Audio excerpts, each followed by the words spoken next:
Future Hacker Life Path Future. Olá pessoal, bem-vindo ao Future Hacker. Meu nome é André Chaves e temos aqui um convidado muito especial, que é o JP Mello. Ele é um brasileiro que lidera o mercado de esportes, mídia e entretenimento na Cisco para as Américas.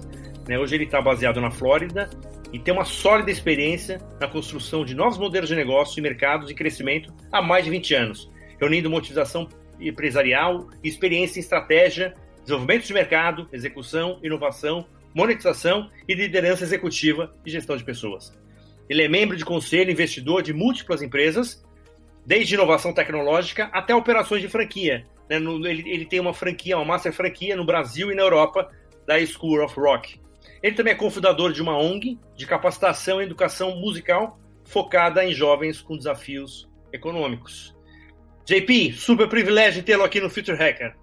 André, muito obrigado, a honra é minha. Eu acompanho o Future Hacker, eu tenho a maior alegria de estar participando aqui. Contem comigo para poder dividir essas experiências. Prazer é nosso. Eu fiquei doido só no preâmbulo do nosso papo aí, há 2 semanas atrás.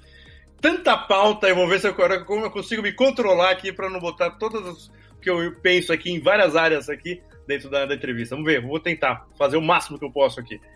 JP, vamos lá, cara. Me conta um pouco da tua trajetória e como você chegou, numa posição de super destaque aí numa empresa americana, uma marca tão reconhecida no mercado aí, internacional. Legal, André. Bom, eu comecei, na verdade, como empreendedor. Depois que eu comecei a faculdade no Rio de Janeiro, na PUC, eu abri minha primeira empresa e pude perceber o valor que um empreendedor tem para o mercado, né? Quão difícil é você ser um empreendedor, o quantos desafios que aparecem na frente de um gestor de uma empresa, e pude aprender aí no sangue, suor e lágrimas como fazer isso acontecer numa época, inclusive pré-bolha, né? Uma época que a internet ainda estava nos finalmentes do engatinhar, mesmo que eu já tinha uma paixão muito grande por tecnologia desde os 8 anos de idade, ganhando meu primeiro TK-90X do meu pai, programando em BASIC os meus próprios joguinhos, né, em fita cassete e jogando na tela de tubo da televisão, não era nem o computador, né, você ligava por trás da televisão.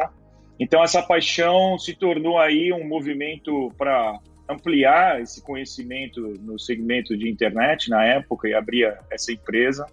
E trabalhar em grandes corporações também em paralelo desde o início, né? Oferecendo serviço para essas corporações de internet, de intranet e tal. E aí teve um movimento pessoal que eu fiz no mercado de saída da empresa para ir para o mercado de trabalho mesmo, né? Com um objetivo claro na minha cabeça de trabalhar em grandes multinacionais, para não ser um mero empregado, mas ser um grande empreendedor dentro dessas empresas.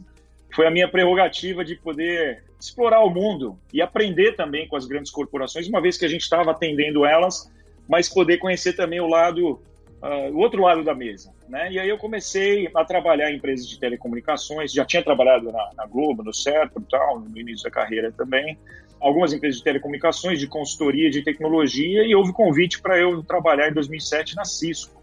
E, obviamente, já era uma empresa super reconhecida, né? A Cisco tem mais de 30 anos aí no mercado. Parênteses aqui, é Cisco porque nasceu em Stanford, perto de São Francisco, e a ponte de São Francisco é o logo da Cisco, né? Então é uma história interessante aí.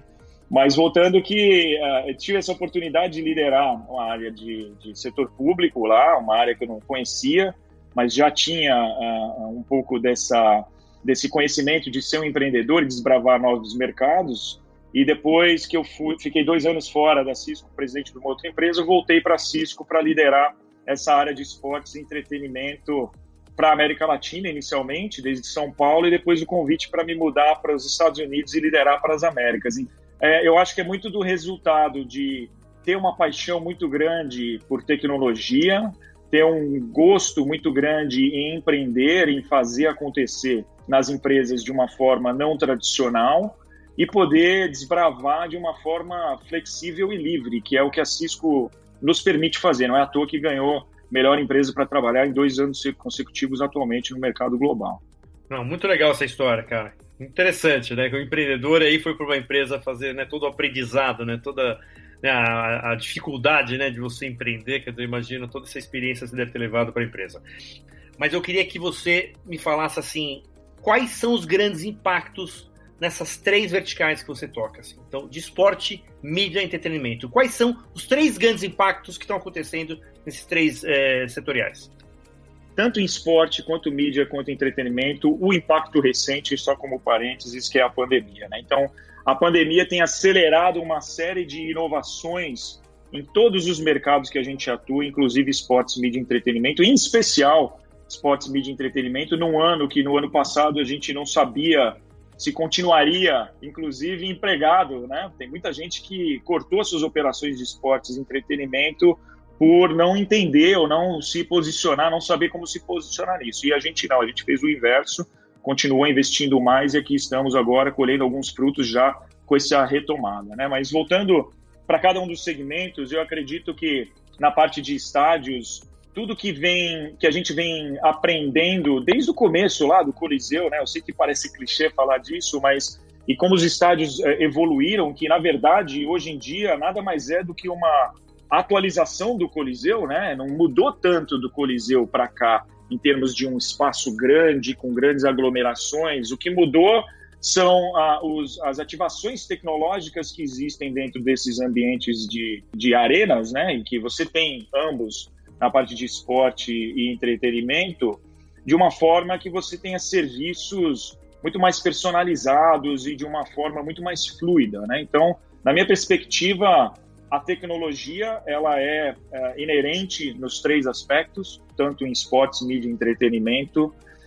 No segmento de esportes, você pode falar um pouco de como que a internet das coisas também está mudando muito no que diz respeito a sensores, a eficiência de atletas, a chegar até no futuro em neurocoaching e tudo mais, mas o que a IoT está fazendo em esportes é bastante relevante.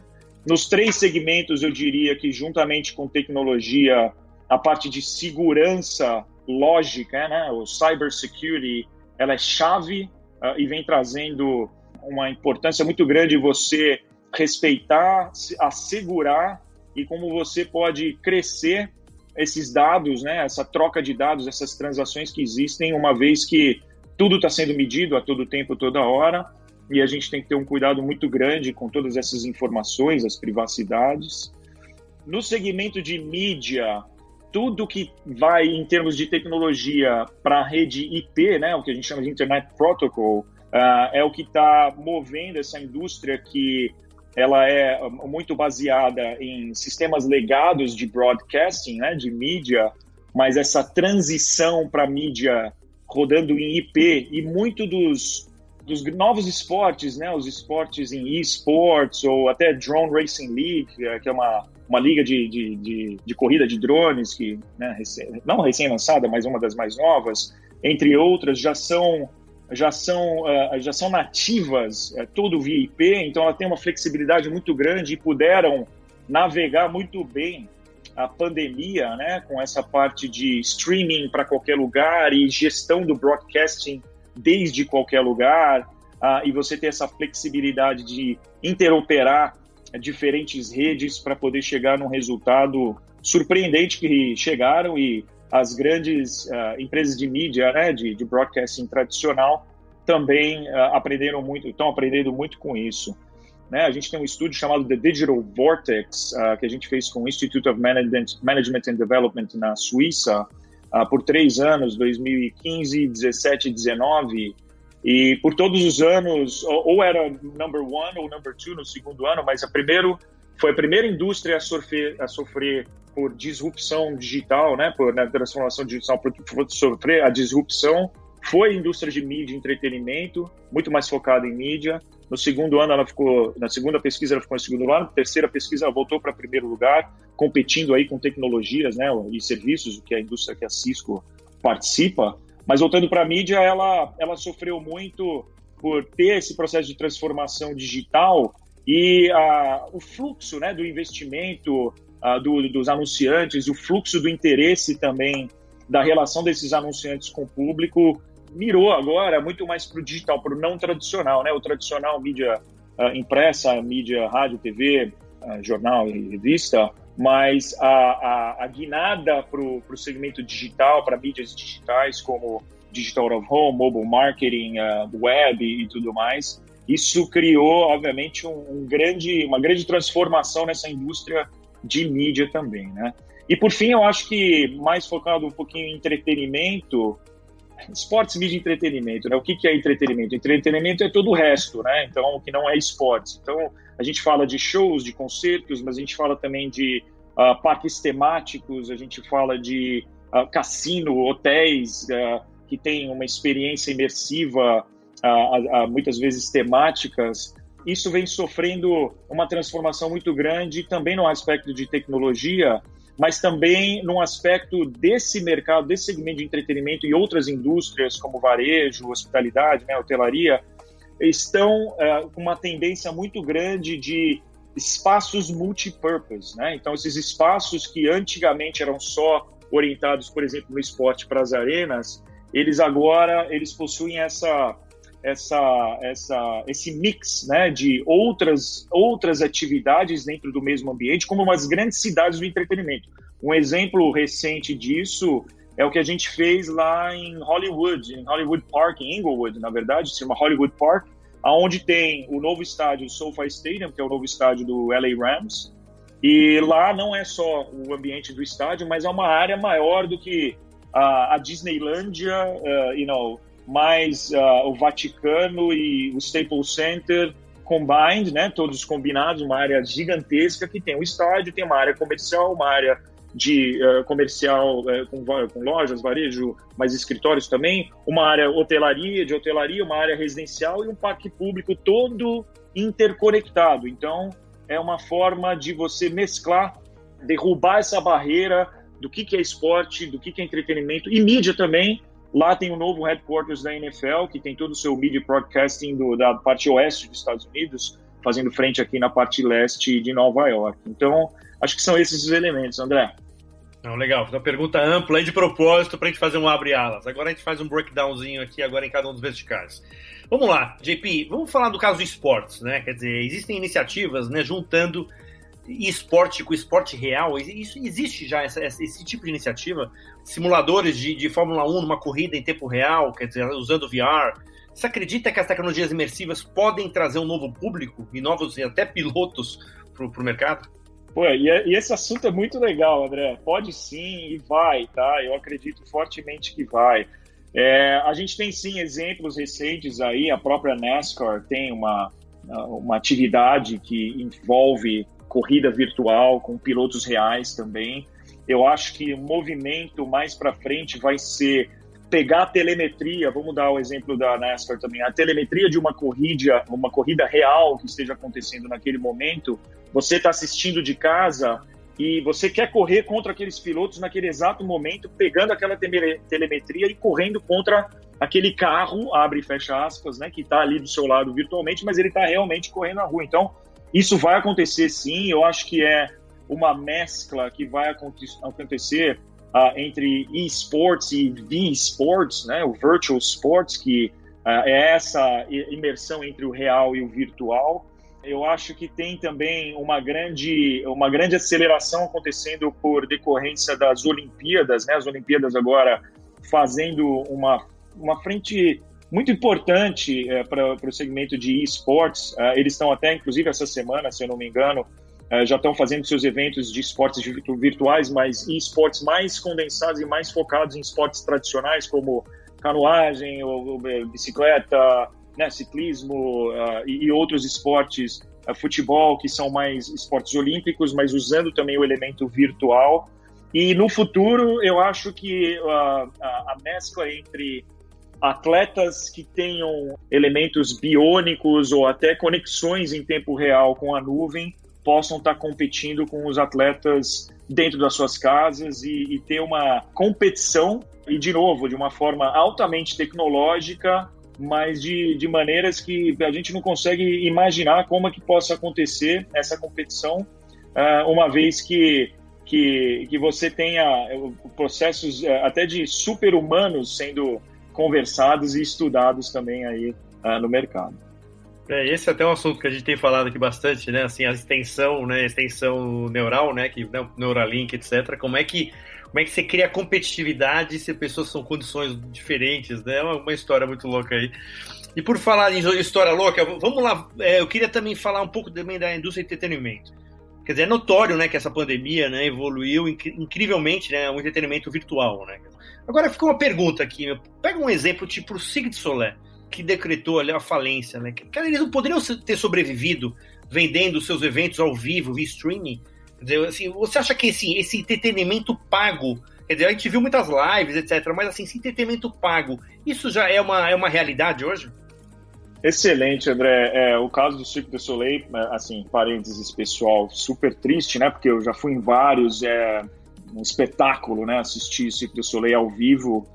E você tem razão. E eles já estavam, por sua vez, fazendo muito stream. Eles já tinham conteúdo, né, na TV. Você podia ver o Cirque du Soleil da TV, que não é a mesma coisa, mas eles já estavam tentando monetizar isso de uma outra forma, mas talvez não souberam ter uma gestão para caminhar numa pandemia, como ninguém teria, né, como a gente não esperava, e talvez não souberam segurar um pouco aí a lei do tempo que poderiam, né? Eu acho que Cirque du Soleil de alguma forma vai voltar, tá? Mas respondendo a sua pergunta, sim, o entretenimento ele muda completamente. Ele já antes da pandemia, vou dar um exemplo de o que a gente fez com a Live Nation em alguns concertos. Por exemplo, Napa Valley tem um concerto chamado Bottle Rock Festival, que acontece no meio das vinícolas de Napa, super bandas tocando, uma experiência gastronômica muito legal e, obviamente, de wine tasting, e uma série de tecnologias que a gente sempre implantou junto com a Live Nation, né? E lá a gente tinha uma possibilidade de fazer um meet and greet virtual, trazendo os artistas antes mesmo deles entrarem no palco, né? Então, por exemplo, você tem lá The Killers ou Bruno Mars, né? Antes dele entrar no palco, imagina ele conversar com você 30 minutos antes dele botar o pé no palco. Fisicamente, isso não é possível, porque o artista está lá no meio de uma concentração, ele tem todo o ambiente dele, tem, enfim, todo o entourage dele, o processo dele, mas talvez ele tenha um tempo de falar lá uns seus 2 a 5 minutos no máximo com seus fãs, mas de uma forma virtual. Então a gente conectava já numa área VIP dentro do Bottle Rock Festival esses artistas antes dele entrarem no palco, com o pessoal que quisesse perguntar o que você está sentindo, qual vai ser a primeira música. É uma pergunta de fã, né? A pergunta que você troca uma ideia e tem uma conexão ali ainda maior do que você já tem. Então é uma experiência que você só pode ter, por exemplo, in loco naquele sentido, mas que você pode, com certeza, agora falando pós-pandemia, replicar isso de uma forma global até, né? E as pessoas aceitam muito mais. Olha só essa entrevista que a gente está fazendo. Normalmente a gente estaria no estúdio, né, com os microfones, legal, se conhecer pessoalmente, mas, poxa, a pandemia está possibilitando uma série de novos modelos de negócios que quem não souber explorar vai perder, vai deixar dinheiro na mesa. E aí, voltando ao caso do Cirque du Soleil e outros, existem inúmeras interações que a gente consegue fazer. Interações até, por exemplo, a gente tem as nossas reuniões globais da Cisco, né? A Cisco, tanto o Cisco Live para nossos clientes, quanto os nossos, as nossas reuniões internas de all hands, e a gente pega esses artistas e traz esses artistas para tocarem 1, 2 músicas customizadas para Cisco num palco totalmente virtual. Então Sting tocando, sei lá, Englishman in New York e jogando algumas palavras no meio que são relevantes ao nosso ambiente, e ele está monetizando aquele conteúdo dele de uma forma virtual. Então, sim, a gente tem que alavancar essas tecnologias, esses aprendizados, e eu também acho que assim, números como esses que deixaram de acontecer como o Cirque du Soleil podem até ser reinventados de uma forma. Por que não, por exemplo, o Cirque du Soleil com pessoas biônicas interconectadas com sensores, você jogar toda essa telemetria e poder fazer até sports betting no Cirque du Soleil se o cara vai pagar 2 ou 3 mortais. Pô, você viaja na maionese aqui e consegue monetizar essa relação. Uma loucura. E você, foi engraçado que você já meio que tangenciou a próxima pergunta que eu ia fazer sobre os hologramas.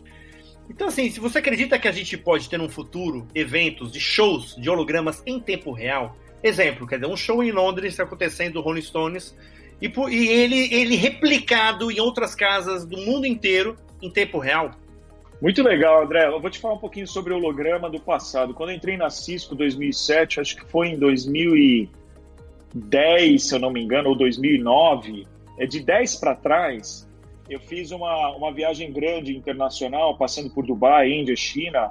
Nos Emirados Árabes, a gente já tinha a gente chamava de telepresença, a gente tem umas unidades de telepresença, são essas videoconferências imersivas, com salas, com som surround, com uma iluminação mais delineada, para uma videoconferência em quase tamanho real, continuidade de mesa entre a tela e outro lado, com salas similares. Então, a gente sempre teve esse conceito de imersão pré-pandemia, e a gente tinha desenvolvido uma solução de holografia nas nossas telepresenças para esse shake, e que foi um negócio incrível, ou seja, ele entrou num holograma, por um holograma, que na época era um tipo de tecnologia que agora já desenvolveu, ela evoluiu muito mais, mas era um holograma, você conseguia ver ele no palco, conversando com uma outra pessoa física real, e interagindo, inclusive com alguns fake interactions, né? Ele jogava uma bola, por exemplo, de um lado do holograma para o outro, então ele jogava uma bola onde ele estava, e alguém no palco atrás de uma tela preta jogava uma outra bola por trás e aparecia a bola na mão da pessoa física, ou seja, parecia que está passando uma bola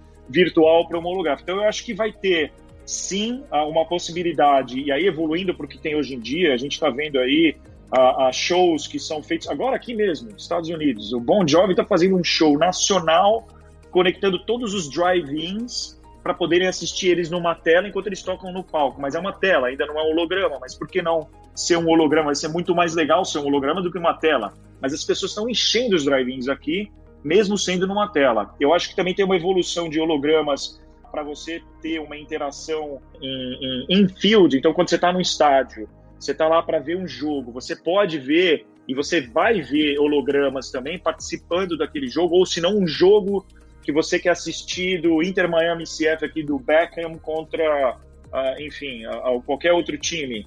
Você está aqui no estádio do Inter Miami, no Lockheed, no Lockhart Stadium em Fort Lauderdale, só que eles estão jogando em Atlanta. Por que não o Fort Lauderdale não poder projetar o jogo que eles estão jogando em Atlanta em holograma no campo do Inter Miami? Vai acontecer, né? É uma questão de quanto tempo, como que a gente vai conseguir acelerar a tecnologia. A latência, eu acho que não é um problema, a latência, né, o tempo de resposta, porque se o cara fez o gol lá em Atlanta agora e depois, sei lá, meio segundo depois ele aparece o gol aqui, não tem tanto problema, a não ser que tem alguém acompanhando em tempo real, vai ver lá o cara gritando gol na plateia e depois vê o gol no campo, né, no holograma. Quando a gente escuta, às vezes alguém vendo um broadcast em cable e outro em real, você vê um vizinho gritando gol antes do outro, né? Então essa é a latência, né? Então eu acho que isso também é uma coisa que não vai pegar tanto, mas que a gente também já tem tecnologia resolvendo. Muito bom, ótimo. Pessoal, a gente vai finalizar esse primeiro bloco, esse papo maravilhoso aqui com o JP. Ainda vou falar um pouquinho mais de música e vou falar também, né, dessa parceria que a Cisco fez, né, com a NFL. Falar um pouco também de AR, VR e um pouquinho de futuro aí, tá? Pessoal, logo mais, o segundo episódio aqui com o JP. Até mais. Future Hacker. Life. Path. Future.